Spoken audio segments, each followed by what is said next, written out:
बीडमध्ये आज भव्य निषेध मोर्चा निघाला आणि त्यानंतर गृहमंत्री देवेंद्र फडणवीस यांना कुठेतरी थोडीशी जाग आली की काय असं दिसायला लागलं आहे.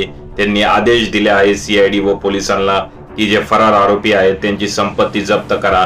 आता फरार आरोपी कोणत्या गुन्ह्यातले, हत्यातल्या गुन्ह्यातले की खंडणीच्या गुन्ह्यातले? कारण हत्यातल्या गुन्ह्यातले जे 3 फरार आरोपी आहेत सुदर्शन गुळे, कृष्णा आंधळे आणि सांगळे यांच्याकडे तर काय चिचुके फुटानेच असतील, त्यामुळे त्यांच्याकडे काय नाहीच आहे तर त्यांच्याकडनं काही जप्त करणार हा एक प्रश्नचिन्हच आहे. दुसरीकडे खंडणीच्या गुन्ह्यामध्ये जे फरार आरोपी आहेत वाल्मिक अण्णा कराड यांच्याकडे मात्र संपत्ती महाजलशयच आहे आणि कधी न संपणारी अशी संपत्ती त्यांच्याकडे असल्याचं बोललं जात आहे. गाडी घोडे, लक्झरियस गाड्या, BMW, ऑडी बीडी सगळ्या ब्रँडच्या गाड्या त्यांच्याकडे आहेत.